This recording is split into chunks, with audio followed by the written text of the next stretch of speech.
ரயில் தண்டவாள பாதையில் லாரி கவிழ்ந்த நிலையில் அந்த வழியாக வந்து கொண்டிருந்த ரயிலை வயதான தம்பதி டார்ச் லைட் அடித்து நிறுத்தியதால் விபத்து தவிர்க்கப்பட்டது.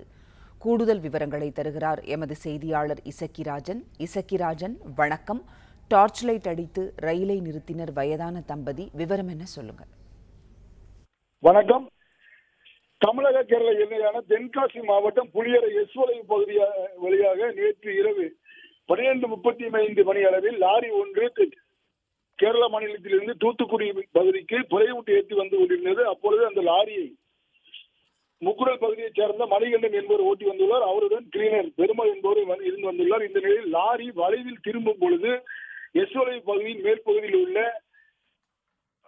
சுமார் 100 அடி பள்ளமான பகுதியில் லாரி திடீரென நிலை குலைந்து கவிழ்ந்தது. இதில் ரயில் தண்டவாள பாதையில் லாரி கவிழ்ந்த நிலையில் புனலூரில் இருந்து திருவனந்தபுரம் ஆதின்கால் பகவதியம்மன் கோவிலுக்கு சிறப்பு ரயில் ஒன்று இன்று அதிகாலை புறப்படுவதற்காக செங்கோட்டை ரயில் நிலையத்தில் இருந்து புறப்பட்டு சென்று கொண்டிருந்தது. அந்த ரயில் எஸ்வலை பகுதியில் வந்த பொழுது அந்த பகுதியில் குடியிருக்கும் வயதான தம்பதியினர்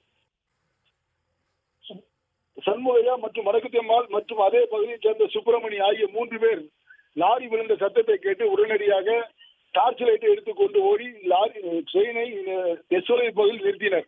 இதன் காரணமாக எம்டி சென்ற 10 கோச் கொண்டு அந்த ரயிலில் எந்த பயணிகள் இல்லாததன் காரணமாக பெரும் விபத்து மலைவழிச்சாலையில் தடுக்கப்பட்டது. மேலும் அந்த தம்பதியினரை அந்த பகுதியினர் பாராட்டி வருகின்றனர். இந்த நிலையில் விபத்தில் பலியான லாரி டிரைவரை அப்புறப்படுத்தும் பணியிலும் லாரி அப்புறப்படுத்தும் பணியிலும் ரயில்வே பணியாளர்கள் கடந்த 2 மணி நேரமாக ஈடுபட்டு வந்தனர்.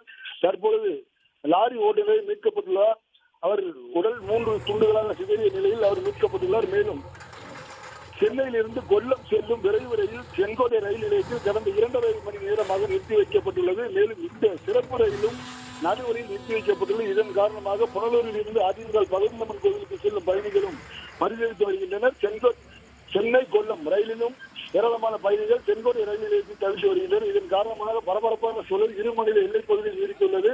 மேலும் போக்குவரத்துக்கு எந்த விதமான பாதிப்புகளும் இல்லை. ஆனால் ரயில் போக்குவரத்தில் பாதிப்பு ஏற்பட்டுள்ளது. தொடர்ந்து அந்த மீட்பு பணிகள் ரயில்வே பாதுகாப்பு படையினர் மற்றும் தமிழக போலீசார், ரயில்வே பாதுகாப்பு படை உள்ளிட்ட அனைத்து துறை அதிகாரிகள் அங்கு முகாமிட்டு மீட்பு பணிகளில் ஈடுபட்டு வருகின்றனர். நன்றி இசக்கிராஜன், உங்க தகவல்களுக்கு நன்றி.